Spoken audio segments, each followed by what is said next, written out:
सत श्री अकाल न्यूज़ 18 पंजाब हरियाणा हिमाचल तुसीं देख रहे हो। गौरव शुक्ला मैं हाँ तुहाडे नाल हाज़र हाँ एक खास पेशकश लैके।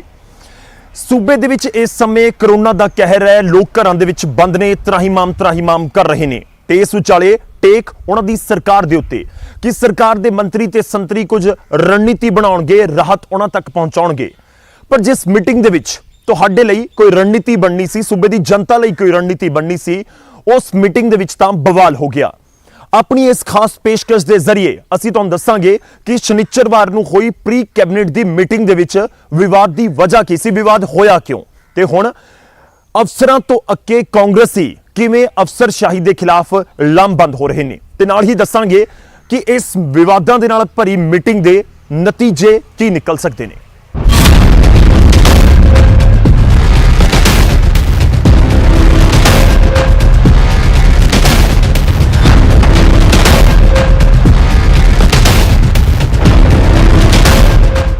विवाद की शुरुआत होंदी है एक्साइज पॉलिसी तो ते विवाद भी अजिहा कि मुख्यमंत्री तो बाद सरकार दे विच नंबर 2 ते नंबर 3 का रुतबा रखने वाले मंत्रियों की बहस हो जाती है मुख सकत्तर दे नाल। हालांकि जानकारी यह भी है कि मुख सकत्तर ने माफी मंग ली पर मामला ठंडा नहीं होया ते तय समय तो पहला ही कुछ मंत्रियों ने कर दिता मीटिंग का बाइकआउट।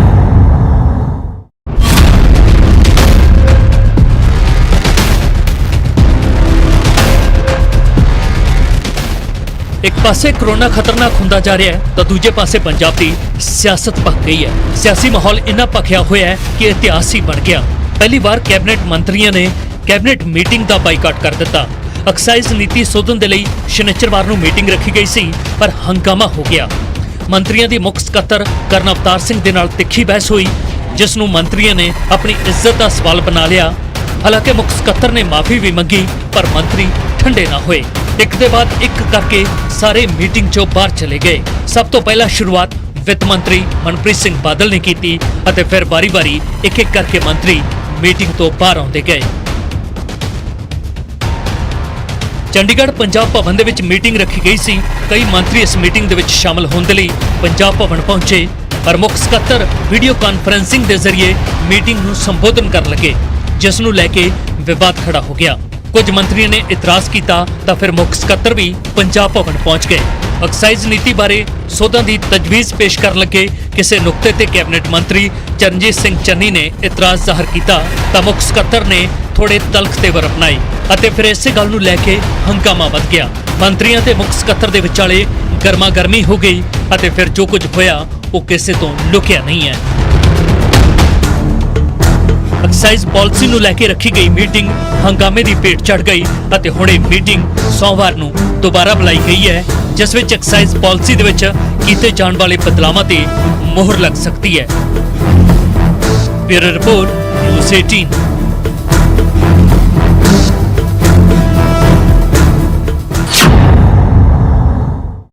हाई लैवल मीटिंग दे विचों मंत्री उठ के चले जाण ये तां शायद इतिहास दे विच पहली बार होया होएगा। खैर ज्यादा समा नहीं लग्या, खबर बाहर आ गई। इस तो पहला कि विरोधी कुछ कहंदे सरकार दे अपनियां ने ही मोर्चा खोल दिता। किसी ने अफसरशाही नूं लपेटे च लिया तो किसी ने मंत्रियों नूं ही खरियां खरियां सुना दित्तियां।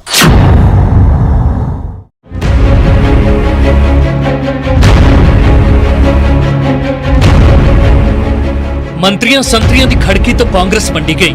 कांग्रेस की अंदरूनी खिच्चोताण खुल के सामने आ गई। कोई मंत्रियों के नाल खड़ा होया तो कोई मुख सकत्तर दे नाल। लुधियाना तो संसद मैंबर रवनीत बिट्टू ने अपनी ही सरकार के मंत्री घेर लए। बिट्टू ने मंत्रियों की कारगुजारी ते सवाल खड़े करदिआं कहा कि जेकर वो दबाव विच काम नहीं कर सकते तो मंत्री अहुदे छड्ड देण।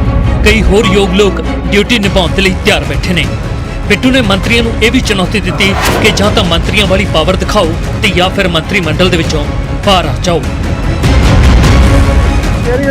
कैबिनेट आ, कैबिनेट तो उत्ते तेरे बाहर निकलने बैठे कादे लई आ, बिठाउण होर बंदिਆਂ ਨੂੰ ਜਿਹੜੇ ਦਿਖਾ ਦੇਣਗੇ ਝਾੜੀਆਂ ਨੂੰ ਬੰਦੇ ਬਣਾ ਕੇ। ਇਹਦਾ ਮਤਲਬ ਇਹ ਜਿਹੜੇ ਮੰਤਰੀ ਨੇ ਇਹ 9 ਜਿਹੜੇ ਆ ਰਹੇ ਨੇ ਇਹ 1 ਨੰਬਰ 2 ਨੰਬਰ 3 ਨੰਬਰ ਮੰਤਰੀ ਨੇ ਇਹ ਫਿਰ ਕਾਹਦੀ ਮਿਨਿਸਟਰੀ 'ਚ ਬੈਠੇ ਨੇ ਮੈਨੂੰ ਨਹੀਂ ਦੱਸਣ। ਉਹ ਤੋਂ ਸਭ ਕੈਬਨਿਟ ਦੀ ਮੀਟਿੰਗ ਸੀ ਉੱਥੇ ਬੈਂਚ ਤੇ ਬੈਠ ਕਰਦੇ ਉਹ ਬੈਠ ਕੇ ਕਰਾ ਕੇ ਆਉਂਦੇ ਵੀ ਹਾਲਾਤ ਕਿਹੜੇ ਨੇ ਜੀ ਜਾਂ ਸਾਨੂੰ ਰੱਖ ਲਓ ਜਾਂ ਸਰਕਾਰ ਰੱਖ ਲਓ ਜਾਂ ਅਫਸਰ ਇਹ ਹੁੰਦੀ ਹੈ ਗੱਲ। ਇਹ ਕੀ ਮਤਲਬ ਕਰके ਹੋਰ ਬੰਦਿਆਂ ਇਹਨਾਂ ਦੇ ਨਾਲ ਸਹਿਮਤ ਕਈ ਮੌਕਿਆਂ ਤੇ ਮੁੱਖ ਮੰਤਰੀ ਕੈਪਟਨ ਅਮਰਿੰਦਰ ਸਿੰਘ ਨੂੰ ਸਿੱਧੀ ਚੁਣੌਤੀ ਦੇਣ ਵਾਲੇ ਪ੍ਰਤਾਪ ਸਿੰਘ ਬਾਜਵਾ ਨੂੰ ਇਸ ਵਿਵਾਦ ਨੇ ਨਵਾਂ ਮੌਕਾ ਦੇ ਦਿੱਤਾ। ਪ੍ਰਤਾਪ ਸਿੰਘ ਬਾਜਵਾ ਇਸ ਪੂਰੇ ਵਿਵਾਦ ਦੇ ਜ਼ਰੀਏ ਮੰਤਰੀਆਂ ਦੀ ਲਾਮਬੰਦੀ ਕਰਦੇ ਨਜ਼ਰ ਆਏ। ਬਾਜਵਾ ਨੇ ਮੰਤਰੀਆਂ ਨੂੰ ਸਲਾਹ ਦਿੱਤੀ ਕਿ ਹੁਣ ਜਦੋਂ ਸਟੈਂਡ ਲੈ ਹੀ ਲਿਆ ਤਾਂ ਫਿਰ ਪਿੱਛੇ ਨਾ ਹਟਣਾ। ਗੱਲ ਇਸ ਤਰ੍ਹਾਂ ਹੈ ਪੰਕਜ ਜੀ, ਹਿੰਦੁਸਤਾਨ ਬਣੇ ਨੂੰ 72-73 ਸਾਲ ਹੋ ਗਏ। ਪਹਿਲੀ ਦਫਾ ਕਿਸੇ ਸੂਬੇ ਦੇ ਵਿੱਚ ਕੈਬਨਿਟ ਦੇ ਮਿਨਿਸਟਰਸ ਨੂੰ ਪ੍ਰੀ ਕੈਬਨਿਟ ਮੀਟਿੰਗ ਚੋਂ ਬਾਹਰ ਵਾਕਆਊਟ ਕਰਨਾ ਪਿਆ ਤੇ ਉਸ ਨੂੰ ਵੀ ਨਾਲ ਵਾਕਆਊਟ ਕਰਨਾ ਪਿਆ ਜਿਹੜਾ ਚੇਅਰ ਕਰ ਰਿਹਾ ਸੀ ਮੀਟਿੰਗ ਨੂੰ, ਚੀਫ ਮਿਨਿਸਟਰ ਤੋਂ ਬਾਅਦ ਸੀਨੀਅਰ ਮੋਸਟ ਮਿਨਿਸਟਰਸ ਬਾਹਰ ਆਏ ਨੇ। ਮੈਂ ਵੇਖੋ ਕੈਬਨਿਟ ਮਿਨਿਸਟਰਸ ਨੂੰ ਵੀ ਬੇਨਤੀ ਕਰਾਂਗਾ ਕਿ ਪਹਿਲੀ ਤੋਂ ਮੈਂ ਸਮਝਣਾ ਕਿ ਕੈਬਨਿਟ ਮਿਨਿਸਟਰਸ ਨੂੰ ਬਾਹਰ ਆਣਾ ਨਹੀਂ ਸੀ ਚਾਹੀਦਾ। ਜੇ ਆ ਗਏ ਨੇ ਤੇ ਜਿਹੜੀ ਇੱਕ ਚੇਅਰ ਹੁੰਦੀ ਹੈ ਇੱਕ ਹਰ ਇੱਕ ਇੰਸਟੀਟਿਊਸ਼ਨ ਦੀ ਉਸ ਦੀ ਇੱਕ ਪਰੰਪਰਾ ਹੁੰਦੀ ਹੈ, ਉਹਦੀ ਇੱਜ਼ਤ ਤੇ ਮਾਣ ਹੁੰਦਾ ਹੈ। ਤੋ ਇਸ ਪਰੰਪਰਾ ਨੂੰ ਕਾਇਮ ਰੱਖਣਾ, ਉਸ ਇੱਜ਼ਤ ਮਾਣ ਤੇ ਸਨਮਾਨ ਨੂੰ ਕਾਇਮ ਰੱਖਣਾ ਲੋਕਾਂ ਦੇ ਹੱਥ 'ਚ ਹੁੰਦਾ। ਹੁਣ ਇਹ ਜਿਹੜੇ ਕੈਬਨਿਟ ਮਿਨਿਸਟਰਸ ਨੇ ਇਹਨਾਂ ਨੇ ਹੁਣ ਵੇਖਣਾ ਕਿ ਕੀ ਅਸੀਂ ਉਹ ਆਪਣਾ ਇੱਜ਼ਤ ਮਾਣ ਤੇ ਸਨਮਾਨ ਬਰਕਰਾਰ ਰੱਖਣਾ। ਕਾਂਗਰਸ ਦੇ ਨੌਜਵਾਨ ਚਿਹਰੇ ਤੇ ਕੈਬਨਿਟ ਮੰਤਰੀ ਦਾ ਸੁਪਨਾ ਦੇਖਣ ਵਾਲੇ ਅਮਰਿੰਦਰ ਸਿੰਘ ਰਾਜਾ ਵੜਿੰਗ ਤਾਂ ਖੁੱਲ੍ਹ ਕੇ ਮੰਤਰੀਆਂ ਦੇ ਹੱਕ ਵਿੱਚ ਨਿੱਤਰ ਆਏ। ਰਾਜਾ ਵੜਿੰਗ ਨੇ ਮੁੱਖ ਸਕੱਤਰ ਕਰਨ ਅਵਤਾਰ ਸਿੰਘ ਦਾ ਅਸਤੀਫਾ ਮੰਗਿਆ। ਰਾਜਾ ਨੇ ਰਾਜਿਆਂ ਵਾਂਗ ਤੇਵਰ ਦਿਖਾਏ। ਵੜਿੰਗ ਨੇ ਕਿਹਾ ਕਿ ਜੇਕਰ ਉਸ ਕੋਲ ਪਾਵਰ ਹੋਏ ਤਾਂ ਅਜਿਹੇ ਅਧਿਕਾਰੀਆਂ ਨੂੰ ਤਹਿਸੀਲਦਾਰ ਤੱਕ ਨਾ ਲਾਵੇ। ਲੇਕਿਨ ਮੈਂ ਪਹਿਲਾਂ ਵੀ ਪੰਜਾਬ ਦੀ ਵਿਧਾਨ ਸਭਾ 'ਚ ਇਸ ਚੀਫ ਸੈਕਟਰੀ ਤੇ ਸਵਾਲ ਚੁੱਕੇ ਸਨ। ਮੈਂ ਕਿਹਾ ਸੀ ਕਿ ਇਹਦੇ ਤੋਂ ਹੋਰ ਕਈ ਗੁਣਾ ਕਾਬਲ ਆਫੀਸਰ ਇਹਨਾਂ ਤੋਂ ਬੈਠੇ ਨੇ, ਇਹਨਾਂ ਨੂੰ ਜਲਦ ਬਦਲ ਦੇਣਾ ਚਾਹੀਦਾ ਹੈ। ਸੋ ਅੱਜ ਉਹੀ ਗੱਲ ਸਾਰੇ ਮੰਤਰੀ ਸਾਹਿਬਾਨ ਕਹਿ ਰਹੇ ਨੇ ਤੇ ਜੇ ਉਸ ਦਿਨ ਉਹਦੇ ਤੇ ਐਕਸ਼ਨ ਲਿਆ ਹੁੰਦਾ, ਉਹਨਾਂ ਨੂੰ ਬਦਲਿਆ ਹੁੰਦਾ ਤਾਂ ਸ਼ਾਇਦ ਅੱਜ ਇਹ ਗੱਲ ਨਾ ਹੋਵੇ। ਮੰਤਰੀਆਂ ਨੇ ਅਫਸਰਾਂ ਦੇ ਖਿਲਾਫ ਮੋਰਚਾ ਖੋਲ੍ਹਿਆ ਤਾਂ ਵਿਧਾਇਕਾਂ ਦੇ ਵਿੱਚ ਨਵਾਂ ਜੋਸ਼ ਆ ਗਿਆ। ਮੋਗਾ ਤੋਂ ਕਾਂਗਰਸ ਦੇ ਵਿਧਾਇਕ ਹਰਜੋਤ ਕਮਲ ਨੇ ਇਲਜ਼ਾਮ ਲਾਇਆ ਕਿ ਸਾਡੀ ਤਾਂ ਐਸਐਚਓ ਤੱਕ ਨਹੀਂ ਸੁਣਦਾ। ਇੰਜ ਲੱਗਦਾ ਜਿਵੇਂ ਪੰਜਾਬ ਦੇ ਵਿੱਚ ਗਵਰਨਰੀ ਰਾਜ ਚੱਲ ਰਿਹਾ ਹੋਵੇ। ਇਦਾਂ ਦੀਆਂ ਸਮੱਸਿਆਵਾਂ ਅੱਜ ਦੀਆਂ ਨਹੀਂ ਆਉਂਦੀਆਂ, ਬਹੁਤ ਦੇਰ ਤੋਂ ਆਉਂਦੀਆਂ। ਈਵਨ ਬਹੁਤ ਸਾਰੇ ਇੱਕ ਪੰਜਾਬੀ ਦੀ ਇੱਕ ਕਹਿਣੀ ਹੁੰਦੀ ਹੈ ਕਿ ਝੱਗਾ ਚੱਕਿਆ ਆਪਣਾ ਢਿੱਡ ਨੰਗਾ ਹੁੰਦਾ। ਸੋ ਐਮਐਲਏ ਤਾਂ ਐਸਐਚਓਆਂ ਤੋਂ ਔਖੇ ਆ ਔਰ ਅੱਜ ਜੋ ਹਾਲਾਤ ਨੇ ਪੂਰੇ ਦੇਸ਼ ਦੇ, ਮੈਨੂੰ ਲੱਗਦਾ ਕਿ ਗਵਰਨਰੀ ਰਾਜ ਵਰਗਾ ਇੱਕ ਮਾਹੌਲ ਹੋਇਆ ਪਿਆ। ਮੁੱਖ ਸਕੱਤਰ ਦਾ ਮੰਤਰੀਆਂ ਦੇ ਨਾਲ ਪੇਚਾ ਪਿਆ ਤਾਂ ਵਿਧਾਇਕ, ਰਾਜ ਸਭਾ ਮੈਂਬਰ ਤੇ ਲੋਕ ਸਭਾ ਮੈਂਬਰ ਸਾਰੇ ਇਸ ਜੰਗ ਦੇ ਵਿੱਚ ਕੁੱਦ ਪਏ। ਪਰ ਕੈਬਨਿਟ ਮੰਤਰੀ ਹੁਣ ਇਸ ਵਿਵਾਦ ਨੂੰ ਖਤਮ ਕਰਨ ਦੇ ਰੌਂਦ ਵਿੱਚ ਨਜ਼ਰ ਆ ਰਹੇ ਨੇ। ਕੈਬਨਿਟ ਮੀਟਿੰਗ ਦੇ ਵਿੱਚ ਸ਼ਾਮਲ ਰਹੇ ਤ੍ਰਿਪਤ ਰਜਿੰਦਰ ਸਿੰਘ ਬਾਜਵਾ ਨੇ ਕਿਹਾ ਕਿ ਐਡੀ ਗੱਲ ਨਹੀਂ ਸੀ ਜਿੱਡੀ ਬਣਾ ਦਿੱਤੀ ਗਈ ਹੈ। ਮੈਨੂੰ ਇਹ ਨਹੀਂ ਪਤਾ ਪਹਿਲੀ ਵਾਰ ਹੈ ਕਿ ਦੂਜੀ ਵਾਰ ਆ, ਪਰ ਐਡੀ ਗੱਲ ਨਹੀਂ ਜਿੱਦਾਂ ਟੀਵੀ ਵਾਲੇ ਜਾਂ ਅਖਬਾਰਾਂ ਵਾਲੇ ਗੱਲ ਨੂੰ ਲੈ ਰਹੇ ਨੇ। ਡਿਫਰੈਂਸ ਆਫ ਓਪੀਨੀਅਨ ਸੀ ਅਫਸਰ ਦੇ ਨਾਲ, ਤਾਂ ਫਿਰ ਬੈਟਰ ਹੀ ਸੋਚਿਆ ਕਿ ਕੈਪਟਨ ਸਾਹਿਬ ਦੀ ਹਾਜ਼ਰੀ 'ਚ ਫੈਸਲਾ ਕਰਾਂਗੇ। ਸੋ ਮੀਟਿੰਗ ਜਿਹੜੀ ਸੀ ਖਤਮ ਕਰਤੀ ਗਈ। ਖੈਰ ਮੰਤਰੀ ਸਾਹਿਬ ਭਾਵੇਂ ਹੁਣ ਇਸ ਵਿਵਾਦ ਨੂੰ ਖਤਮ ਕਰਨਾ ਚਾਹੁੰਦੇ ਨੇ, ਪਰ ਜਿਸ ਤਰੀਕੇ ਦੇ ਨਾਲ ਇਹ ਵਿਵਾਦ ਭਖ ਗਿਆ ਹੈ ਇੰਨੀ ਛੇਤੀ ਖਤਮ ਹੁੰਦਾ ਨਜ਼ਰ ਨਹੀਂ ਆਉਂਦਾ। ਚੰਡੀਗੜ੍ਹ ਤੋਂ ਪੰਕਜ ਕਪਾਹੀ, ਨਿਊਜ਼ 18।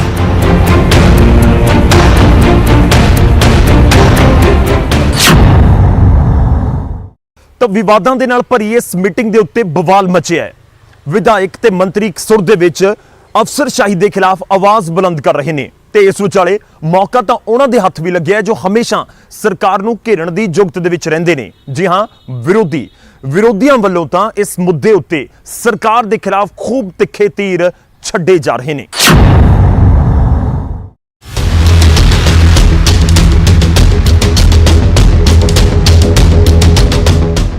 ਪੰਜਾਬ 'ਚ ਕਾਂਗਰਸ ਸੱਤਾ ਦੇ ਘੋੜੇ ਤੇ ਸਵਾਰ ਹੈ, ਪਰ ਇਹ ਘੋੜਾ ਲੱਗਦਾ ਸਰਪਟ ਨਹੀਂ ਦੌੜ ਰਿਹਾ। ਅਫਸਰਸ਼ਾਹੀ ਨੇ ਇਸ ਦੇ ਪੈਰਾਂ 'ਚ ਬੇੜੀਆਂ ਪਾਈਆਂ ਹੋਈਆਂ ਨੇ ਤੇ ਵਿਰੋਧੀਆਂ ਨੇ ਘੇਰਾ। ਸਰਕਾਰ ਦੇ ਮੰਤਰੀ ਤੇ ਵਿਧਾਇਕ ਬੇਵਸ ਨਜ਼ਰ ਆ ਰਹੇ ਨੇ ਤੇ ਸਿਆਸੀ ਵਿਰੋਧੀ ਹਮਲਾਵਰ ਅੰਦਾਜ਼ 'ਚ ਦਿਖਾਈ ਦੇ ਰਹੇ ਨੇ।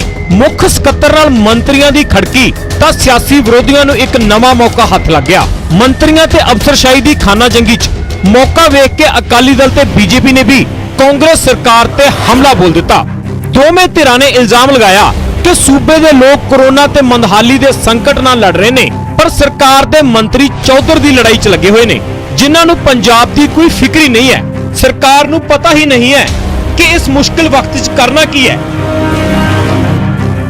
ਕੈਬਨਿਟ ਚੋਂ ਵਾਕਆਊਟ ਕਰਨਾ ਸਿੱਧੇ ਤੌਰ ਤੇ ਮੁੱਖ ਮੰਤਰੀ ਸਾਹਿਬ ਦੇ ਵਿਰੋਧ ਵਿੱਚ ਜਾਣ ਵਾਲੀ ਗੱਲ ਹੁੰਦੀ ਆ, ਔਰ ਮੈਂ ਸਮਝਦਾ ਕਿ ਜਿਸ ਤਰੀਕੇ ਦੇ ਨਾਲ ਪੰਜਾਬ ਦੇ ਵਿੱਚ ਵਾਤਾਵਰਣ ਬਣਿਆ ਪਿਛਲੇ 1.5 ਮਹੀਨੇ ਦੇ ਵਿੱਚ ਬਹੁਤ ਸਾਰੇ ਅਹਿਮ ਫੈਸਲੇ ਲੈਣ ਲੱਗਿਆਂ ਕੈਬਨਿਟ ਦੀ ਮੀਟਿੰਗ ਨਹੀਂ ਕੀਤੀ ਗਈ, ਕੈਬਨਿਟ ਨੂੰ ਬਾਰ-ਬਾਰ ਅੰਗੋਲਿਆ ਕੀਤਾ ਗਿਆ ਔਰ ਵਿਸ਼ੇਸ਼ ਤੌਰ ਤੇ ਐਸੇ ਫੈਸਲੇ ਲਏ ਗਏ ਜਿਨ੍ਹਾਂ ਨਾਲ ਕਾਂਗਰਸੀਆਂ ਨੂੰ ਲੋਕਾਂ ਵਿੱਚ ਮੂੰਹ ਦਿਖਾਉਣਾ ਔਖਾ ਹੋ ਗਿਆ।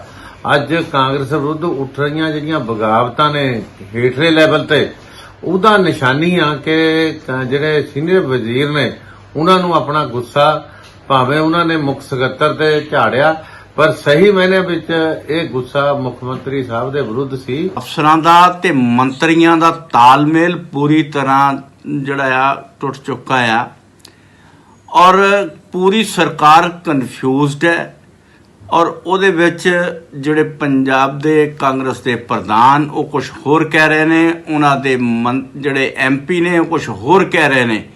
ਕੋਈ ਅਧਿਕਾਰੀਆਂ ਨੂੰ ਦੋਸ਼ੀ ਮਨਾ ਰਿਹਾ ਤੇ ਕੋਈ ਜਿਹੜਾ ਉਹ ਅਫਸਰਾਂ ਨੂੰ ਦੋਸ਼ੀ ਮੰਨ ਰਿਹਾ, ਪਰ ਹਕੀਕਤ ਇਹ ਹੈ ਕਿ ਇਹਨਾਂ ਦਾ ਆਪਸੀ ਤਾਲਮੇਲ ਨਾ ਹੋਣਾ ਜਿਹੜਾ ਆ ਉਹ ਪੰਜਾਬ ਦੀ ਜਨਤਾ ਦੇ ਉੱਤੇ ਬਹੁਤ ਵੱਡਾ ਅਤਿਆਚਾਰ ਹੋ ਰਿਹਾ ਹੈ ਔਰ ਉਹਨਾਂ ਦੇ ਇਸ ਆਪਸੀ ਤਾਲਮੇਲ ਦੇ ਵਿੱਚ ਜਿਹੜੇ ਉਹਨਾਂ ਦੇ ਆਪਸੀ ਵੈਰ ਵਿਰੋਧ ਦੇ ਵਿੱਚ ਪੰਜਾਬ ਦੀ ਜਨਤਾ ਜਿਹੜੀ ਉਹ ਪਿਸ ਰਹੀ ਹੈ।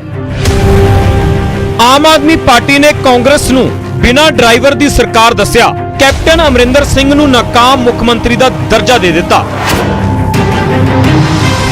ਉਸ ਮੀਟਿੰਗ ਦੇ ਵਿੱਚ ਕੋਈ ਫੈਸਲਾ ਲੈਣ ਦੀ ਬਜਾਏ ਅਫਸਰਾਂ ਦੀ ਔਰ ਵਜ਼ੀਰਾਂ ਦੀ ਆਪਸ ਦੇ ਵਿੱਚ ਖਿੱਚੋਤਾਣ ਹੋਈ ਹੈ, ਭਿੜਤ ਹੋਈ ਆਪਸ ਦੇ ਵਿੱਚ ਕਲੇਸ਼ ਹੋਇਆ ਔਰ ਉਸ ਤੋਂ ਬਾਅਦ ਵਜ਼ੀਰਾਂ ਦਾ ਵਾਕਆਊਟ ਕਰਕੇ ਬਾਹਰ ਨਿਕਲ ਜਾਣਾ। ਮੈਂ ਸਮਝਦਾ ਕਿ ਹਿੰਦੁਸਤਾਨ ਦੇ 73 ਸਾਲ ਦੇ ਇਤਿਹਾਸ ਦੇ ਵਿੱਚ ਇਸ ਤੋਂ ਸ਼ਰਮਨਾਕ ਗੱਲ ਔਰ ਇਸ ਤੋਂ ਸਿਆਸੀ ਗਿਰਾਵਟ ਵਾਲਾ ਕੋਈ ਇਨਸੀਡੈਂਟ ਇਸ ਤੋਂ ਪਹਿਲਾਂ ਹੋਇਆ ਨਹੀਂ ਹੋਣਾ ਹੈਗਾ ਜੀ। ਸੋ ਕੈਪਟਨ ਅਮਰਿੰਦਰ ਸਿੰਘ ਨੂੰ ਬੇਨਤੀ ਕਰਦੇ ਹਾਂ ਕਿ ਜੇ ਤੁਸੀਂ ਤੁਹਾਡੇ ਕੋਲ ਆਪਣੀਆਂ ਕੈਬਨਿਟ ਵਜ਼ਾਰਤ ਦੀਆਂ ਮੀਟਿੰਗਾਂ ਅਟੈਂਡ ਕਰਨ ਲਈ ਵੀ ਨਹੀਂ ਸਮਾਂ ਹੈਗਾ ਜਾਂ ਤੁਹਾਡਾ ਇੰਟਰਸਟ ਨਹੀਂ ਹੈਗਾ ਤੇ ਕਿਰਪਾ ਕਰਕੇ, ਪੰਜਾਬ ਦਾ ਪਹਿਲਾਂ ਹੀ ਬਹੁਤ ਨੁਕਸਾਨ ਹੋ ਚੁੱਕਿਆ, ਕਿਰਪਾ ਕਰਕੇ ਤੁਸੀਂ ਇਸ ਜ਼ਿੰਮੇਵਾਰੀ ਤੋਂ ਫਾਰਗ ਹੋ ਜਾਓ।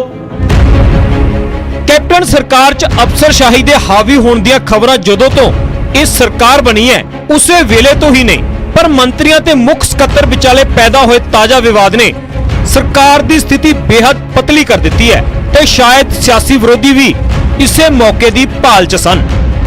Bureau report, news 18 Punjab.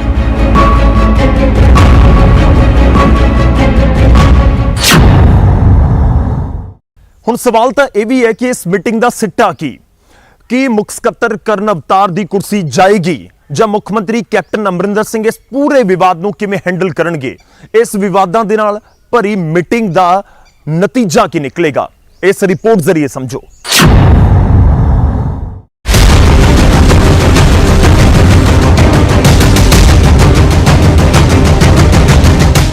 ਵਿਧਾਇਕਾਂ ਤੇ ਅਫਸਰਾਂ ਦੇ ਵਿਵਾਦ ਤਾਂ ਪਹਿਲਾਂ ਵੀ ਹੋਏ ਨੇ, ਪਰ ਅਜਿਹੇ ਹਾਲਾਤ ਨਹੀਂ ਬਣੇ ਤੇ ਸ਼ਾਇਦ ਪੰਗਾ ਸਿੱਧਾ ਸਿਰੇ ਦੇ ਮੰਤਰੀ ਤੇ ਸਿਰੇ ਦੇ ਅਫਸਰ ਦੇ ਵਿੱਚ ਵੀ ਆਪਸ 'ਚ ਨਹੀਂ ਪਿਆ। ਹੁਣ ਵਿਵਾਦ ਵੱਧ ਚੁੱਕਾ ਹੈ ਤਾਂ ਕਿ ਕੋਈ ਵੱਡੀ ਹਲਚਲ ਹੋਵੇਗੀ। ਨਤੀਜੇ ਦੇ ਕਿਆਸ ਲਗਾਉਣ ਤੋਂ ਪਹਿਲਾਂ ਇਹ ਵੀ ਸਮਝਣ ਦੀ ਜ਼ਰੂਰਤ ਹੈ ਕਿ ਆਖਿਰ ਵੱਡੇ ਅਫਸਰਾਂ ਦਾ ਰੁਤਬਾ ਕੀ ਹੈ। ਸਰਕਾਰ ਕਿਸੇ ਦੀ ਹੋਵੇ, ਪ੍ਰਿੰਸੀਪਲ ਸਕੱਤਰ, ਮੁੱਖ ਸਕੱਤਰ ਤੇ ਹੋਰ ਅਧਿਕਾਰੀ ਤਾਂ ਮੁੱਖ ਮੰਤਰੀ ਦੇ ਚਹੇਤਿਆਂ ਨੂੰ ਹੀ ਲਗਾਇਆ ਜਾਂਦਾ ਹੈ। ਤਾਂ ਸਾਫ਼ ਹੈ ਕਿ ਮੁੱਖ ਸਕੱਤਰ ਦੀ ਕੁਰਸੀ ਤੇ ਬੈਠੇ ਕਰਨ ਅਵਤਾਰ ਵੀ ਮੁੱਖ ਮੰਤਰੀ ਦੀ ਗੁੱਡ ਬੁੱਕਸ ਦੇ ਵਿੱਚ ਨੇ ਤੇ ਮੁੱਖ ਮੰਤਰੀ ਕੈਪਟਨ ਅਮਰਿੰਦਰ ਸਿੰਘ ਦੇ ਲਈ ਇਹ ਵੀ ਗੱਲ ਕਹੀ ਜਾਂਦੀ ਹੈ ਕਿ ਸੀਐਮ ਜਿਸ ਦੀ ਸਪੋਰਟ ਕਰਦੇ ਨੇ ਤਾਂ ਫਿਰ ਡਟ ਕੇ ਕਰਦੇ ਨੇ। ਇਹ ਅਸੀਂ ਸੁਰੇਸ਼ ਕੁਮਾਰ ਦੀ ਨਿਯੁਕਤੀ ਸਮੇਂ ਦੇਖ ਚੁੱਕੇ ਹਾਂ। ਸੁਰੇਸ਼ ਕੁਮਾਰ ਦੀ ਨਿਯੁਕਤੀ ਨੂੰ ਹਾਈ ਕੋਰਟ ਨੇ ਅਸੰਵਿਧਾਨਿਕ ਦੱਸਦੇ ਹੋਏ ਰੱਦ ਕੀਤਾ ਤਾਂ ਮੁੱਖ ਮੰਤਰੀ ਨੇ ਸੁਰੇਸ਼ ਕੁਮਾਰ ਦਾ ਡਟ ਕੇ ਸਾਥ ਦਿੱਤਾ ਤੇ ਸੁਰੇਸ਼ ਕੁਮਾਰ ਨੂੰ ਮੁੜ ਚੀਫ ਪ੍ਰਿੰਸੀਪਲ ਸਕੱਤਰ ਦੇ ਅਹੁਦੇ ਉੱਤੇ ਬਹਾਲ ਵੀ ਕਰਵਾ ਦਿੱਤਾ। ਵਿਵਾਦ ਤਾਂ ਸੁਰੇਸ਼ ਅਰੋੜਾ ਦੀ ਥਾਂ ਰਿਟਾਇਰਮੈਂਟ ਤੋਂ ਬਾਅਦ ਦਿਨਕਰ ਗੁਪਤਾ ਦੀ ਡੀਜੀਪੀ ਵਜੋਂ ਨਿਯੁਕਤੀ ਨੂੰ ਲੈ ਕੇ ਵੀ ਹੋਇਆ, ਪਰ ਮੁੱਖ ਮੰਤਰੀ ਨੇ ਕਿਸੇ ਦੀ ਨਹੀਂ ਸੁਣੀ ਤੇ ਦਿਨਕਰ ਗੁਪਤਾ ਨੂੰ ਸੂਬੇ ਦੀ ਪੁਲਿਸ ਦੇ ਸਭ ਤੋਂ ਵੱਡੇ ਅਹੁਦੇ ਉੱਤੇ ਬਿਠਾ ਦਿੱਤਾ। ਹੁਣ ਗੱਲ ਕਰਨ ਅਵਤਾਰ ਦੀ।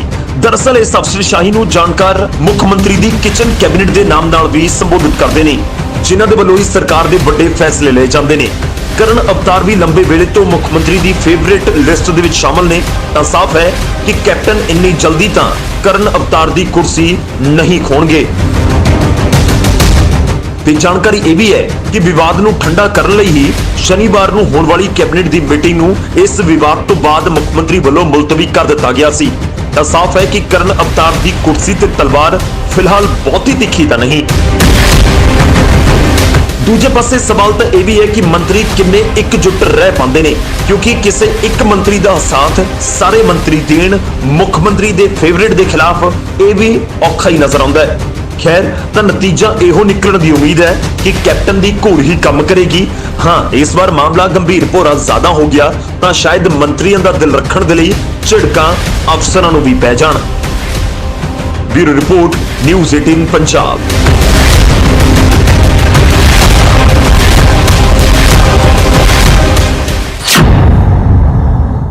ਸੂਬੇ ਦੇ ਟੌਪ ਲੈਵਲ ਦੇ ਲੋਕ ਆਪਸ ਦੇ ਵਿੱਚ ਉਲਝੇ ਨੇ, ਤਾਂ ਸ਼ਾਇਦ ਸਾਡੇ ਕੁਝ ਦਰਸ਼ਕ ਇਹ ਸੋਚ ਰਹੇ ਹੋਣਗੇ ਕਿ ਇਸ ਨਾਲ ਸਾਨੂੰ ਕੀ। ਜੇ ਮੰਤਰੀਆਂ ਸੰਤਰੀਆਂ ਦੀ ਆਪਸ ਦੇ ਵਿੱਚ ਖੜਕ ਗਈ ਤਾਂ ਇਸ ਵਿਵਾਦਾਂ ਦੇ ਨਾਲ ਭਰੀ ਮੀਟਿੰਗ ਦਾ ਸੂਬੇ ਦੀ ਜਨਤਾ ਤੇ ਕੀ ਅਸਰ ਪਿਆ ਜਾਂ ਅਸਰ ਪੈ ਸਕਦਾ ਏ, ਰਿਪੋਰਟ ਜ਼ਰੀਏ ਸਮਝੋ।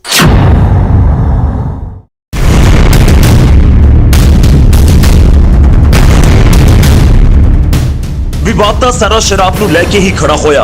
ਦਰਅਸਲ ਪੰਜਾਬ ਉਹਨਾਂ ਸੂਬਿਆਂ ਦੇ ਵਿੱਚੋਂ ਇੱਕ ਹੈ ਜਿਨ੍ਹਾਂ ਨੇ ਕੇਂਦਰ ਤੋਂ ਸਭ ਤੋਂ ਪਹਿਲਾਂ ਸ਼ਰਾਬ ਦੀ ਵਿਕਰੀ ਬਹਾਲ ਕਰਨ ਦੀ ਇਜਾਜ਼ਤ ਮੰਗੀ ਸੀ, ਤੇ ਹੁਣ ਇਹ ਮੀਟਿੰਗ ਦੇ ਵਿਵਾਦ ਦਾ ਨਤੀਜਾ ਦੇਖੋ ਕਿ ਹੁਣ ਤੱਕ ਸ਼ਰਾਬ ਨੂੰ ਲੈ ਕੇ ਨੀਤੀ ਹੀ ਨਹੀਂ ਬਣ ਸਕੀ। ਪਰ ਇਸ ਨੂੰ ਇਸ ਤਰ੍ਹਾਂ ਨਾ ਸਮਝੋ ਕਿ ਇਸ ਨਾਲ ਸਿਰਫ ਸ਼ਰਾਬ ਦੇ ਸ਼ੌਕੀਨਾਂ ਨੂੰ ਅਸਰ ਪੈ ਰਿਹਾ ਹੈ, ਬਲਕਿ ਸ਼ਰਾਬ ਦੇ ਠੇਕਿਆਂ ਤੇ ਕੰਮ ਕਰਨ ਵਾਲੇ ਹਜ਼ਾਰਾਂ ਲੋਕਾਂ ਦਾ ਰੋਜ਼ਗਾਰ ਵੀ ਇਸ ਦੇ ਨਾਲ ਜੁੜਿਆ ਹੋਇਆ ਹੈ। ਤਾਂ ਜੇਕਰ ਇਸ ਮੀਟਿੰਗ ਦੇ ਵਿੱਚ ਵਿਵਾਦ ਨਾ ਹੁੰਦਾ ਤਾਂ ਸ਼ਰਾਬ ਦੀ ਵਿਕਰੀ ਨੂੰ ਲੈ ਕੇ ਕੋਈ ਨੀਤੀ ਬਣ ਜਾਂਦੀ, ਤਾਂ ਹਜ਼ਾਰਾਂ ਲੋਕਾਂ ਨੂੰ ਮੁੜ ਤੋਂ ਰੋਜ਼ਗਾਰ ਮਿਲ ਜਾਂਦਾ, ਤਾਂ ਸ਼ਰਾਬ ਦੇ ਨਾਲ ਹੋਣ ਵਾਲੀ ਕਮਾਈ ਸਰਕਾਰ ਦੇ ਕੋਲ ਪਹੁੰਚਣੀ ਸ਼ੁਰੂ ਹੋ ਜਾਂਦੀ, ਤਾਂ ਲੋਕਾਂ ਤੱਕ ਵੀ ਸਹੂਲਤਾਂ ਪਹੁੰਚਾਉਣ ਦੇ ਲਈ ਸਰਕਾਰ ਕੋਲ ਰੈਵਨਿਊ ਆ ਜਾਂਦਾ। ਮਾਮਲਾ ਤੁਹਾਡੇ ਨਾਲ ਸਿਰਫ ਸ਼ਰਾਬ ਜਾਂ ਸ਼ਰਾਬ ਤੋਂ ਹੋਣ ਵਾਲੀ ਕਮਾਈ ਤੱਕ ਹੀ ਨਹੀਂ ਜੁੜਿਆ, ਬਲਕਿ ਗੰਭੀਰਤਾ ਨੂੰ ਇਸ ਤਰ੍ਹਾਂ ਵੀ ਸਮਝੋ ਕਿ ਪ੍ਰੀ ਕੈਬਨਿਟ ਜਿਸ ਦੇ ਵਿੱਚ ਵਿਵਾਦ ਹੋਇਆ, ਉਸ ਤੋਂ ਬਾਅਦ ਹੋਣ ਵਾਲੀ ਕੈਬਨਿਟ ਦੀ ਮੀਟਿੰਗ ਨੂੰ ਵੀ ਰੱਦ ਕਰਨਾ ਪਿਆ। ਕੈਬਨਿਟ ਦੀ ਮੀਟਿੰਗ ਦੇ ਵਿੱਚ ਜ਼ਿਕਰ ਸਿਰਫ ਸ਼ਰਾਬ ਦਾ ਤਾਂ ਨਹੀਂ ਹੋਣਾ ਸੀ, ਬਲਕਿ ਉਮੀਦ ਸੀ ਕਿ ਮੀਟਿੰਗ ਦੇ ਜ਼ਰੀਏ ਸਰਕਾਰ ਸਨਅਤਕਾਰਾਂ ਲਈ, ਸੂਬੇ ਚੋਂ ਹਿਜਰਤ ਕਰ ਰਹੀ ਲੇਬਰ ਦੇ ਲਈ, ਕਿਸਾਨਾਂ ਦੇ ਲਈ, ਦੁਕਾਨਦਾਰਾਂ ਦੇ ਲਈ ਵੀ ਮੰਥਨ ਕਰੇਗੀ। ਖੈਰ, ਹੋ ਕੁਝ ਵੀ ਨਹੀਂ ਸਕਿਆ।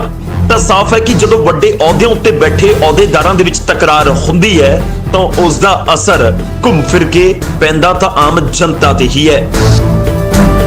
Bureau report, news 18 Punjab.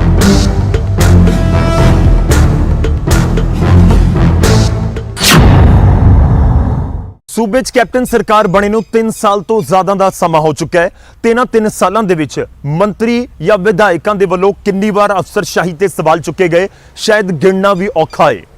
ਪਰ ਇਸ ਵਾਰ ਦੇਖਣਾ ਹੋਵੇਗਾ ਕਿ ਇਹ ਝਗੜਾ ਨਿਬੜਦਾ ਕਿਵੇਂ ਹੈ, ਕਿ ਇਸ ਵਾਰ ਵੀ ਕੈਪਟਨ ਦੀ ਘੂਰ ਹੀ ਕੰਮ ਕਰ ਜਾਏਗੀ ਜਾਂ ਫਿਰ ਕਿਸੇ ਅਫਸਰ ਦੀ ਕੁਰਸੀ ਵੀ ਜਾਏਗੀ।